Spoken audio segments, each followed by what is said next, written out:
I hate the word but and I cannot lie. It's time to get and a try. Come on, too much? But for real, it's time we talk more about this crucial change we all need to make.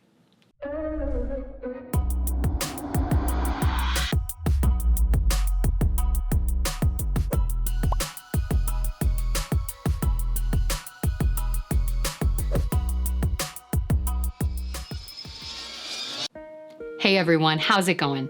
I'm Wackett. Thanks for joining me for another video as we work to empower and equip you with the confidence and skills to write your own story so that you can live your life on purpose. Today I want to talk about one of the best communication tools on the planet, the power of and letting go of the word but. Can communication really be that simple? Yes, it can. And it all came down to saying and instead of but. When I first started to implement this strategy, it was magic. Suddenly conversations felt like they were rooted in collaboration rather than defense. I got more confident telling people what I needed and began to hear feedback completely different. Why? Anytime the word but is used, it discredits and dismisses everything said before it. Thanks for trying, but you did really well this semester, but I know you wanted to go to X, but thanks for your application, but you can probably feel it now. As soon as but is introduced, we become disheartened, defensive, and oftentimes swirled in shame. But is suggestive of an all or nothing or either or mentality. You tried, but failed. You asked, but didn't get. It's one or the other. This coincides nicely with shame, or that perpetual threat we feel of not being good enough or belonging, which has instilled in us a hypervigilant approach to living and trying to find and mitigate any threat to exclusion. But is like a direct kick in that direction. And in turn, the but reinforces that we as a person are lacking, not good enough, or unworthy. Instead, we need to explore the power of and. And is a tool of collaboration. It allows both sides of feedback to exist. It's not about the either or, but everything on the table. And is a word of inclusion and writes a more complete story rather than a segmented one. In improv, this is actually a game that's played to deepen collaboration and trust as well as spark creativity.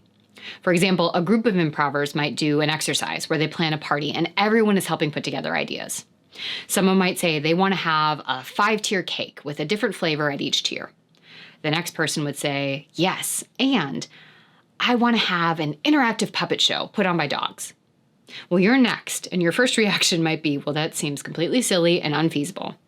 You might not like dogs. You might not want them at the party. You might hate puppets. Your brain might doubt or try to instill rules like that couldn't happen, or that would be dumb, or I don't want that. And by inviting space for everyone to coexist, the dog-led puppet show can stand alongside whatever you want to add. In my case, maybe a giant Quidditch game played by elephants and giraffes. I can allow something to exist even if I don't like it or go along with it and create something new. Now, if we bring this back to a more practical space, the shift might look something like this.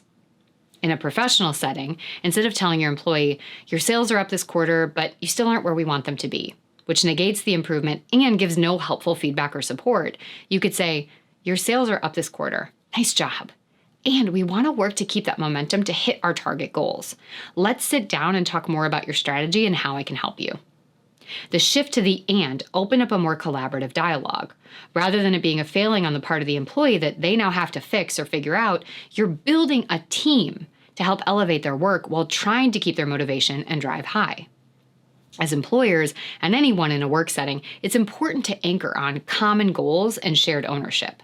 We need to hold people accountable while also celebrating their strengths and efforts. We need to allow space for growth and find solutions rather than point out problems. With your partner, instead of saying something like, oh, thanks so much for going to the store, but you forgot to look at the list before you went and we still need coffee.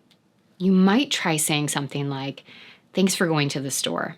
I noticed when you went that you didn't grab coffee, which was on the list. Would there be a more helpful place that we could keep the list to help you remember to check it before you go? Or instead of, I know you meant well, but when you said X, it really hurt my feelings. You might try, when you said X, it hurt my feelings. I know that wasn't your intention, and when you say things that way, it's hard not to hear it that way. Similar to the professional example, these options allow you to shift to problem solving and open communication. When it comes to feelings and connections, it can also promote a more profound discussion around intention versus perception, sorting through shame, resentment, etc., and anchoring on the areas or content that are really bothering you or that you need. With your children, instead of saying, I know you want a cookie for dinner, but that's not an option, you could try saying, cookies are really yummy, aren't they? I know it's frustrating not to be able to have them when we want them. And we need to ensure we're giving our bodies all the different nutrients and fuel they need. Tonight, we're going to have X. Tomorrow, we can have a cookie in the afternoon. This does a few things. First, it validates your child's wants and needs. Second, it doesn't dismiss or couch a topic. It gives them insight into why something is not an option or can't happen.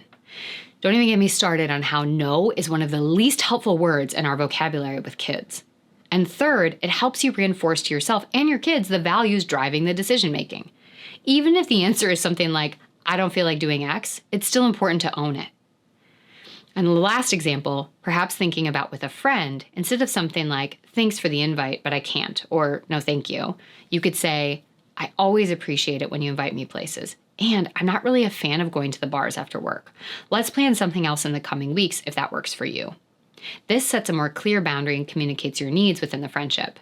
It also eliminates any wiggle room or uncertainty that their brain might try to introduce around the why when you say no.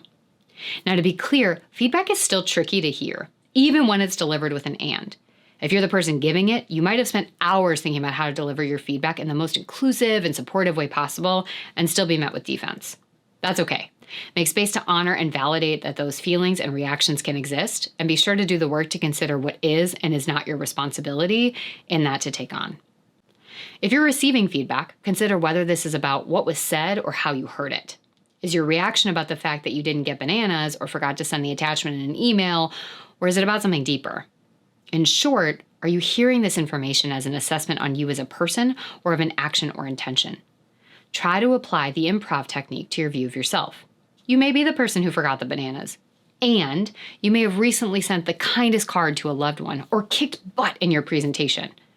You may have hurt your partner's feelings and forgot to send the attachment needed for a big project, and you may be the person your friend counted on to be with them when they processed some really hard news and you truly showed up. Don't dismiss your full self in the simplicity of a but. And with that, we're a wrap for today. Before you go, I want you to consider one person or interaction in which you will try and use this idea and how. Share it with us below in the comments so we can support you and help you hold up that accountability to make this awesome change. And as always, if you have questions or thoughts for me, please add them in as well so I can show up for you in the ways that you need. If you're looking for other tips and tools to improve your communication and feel less reactive, check out the video notes. And if you like what you're hearing, be sure to subscribe to save yourself the time and energy of having to check back for new content and get an alert whenever there's new awesomeness to check out. And if you want to stay in the know on all things Adversity Rising, be sure to click the link in the show notes to sign up for my email list. Thank you so much for being here with me today. I really get excited about these small tips and twists that we can make that really have an effect on how we think, feel, act, and connect with other people. It's this tiny thing that creates such a ripple that truly allows us to embody that sense of living authentically and to work past and out of our shame. Remember, you are the author of your own story, and you deserve to get that pen back. So let's do it. See you next time.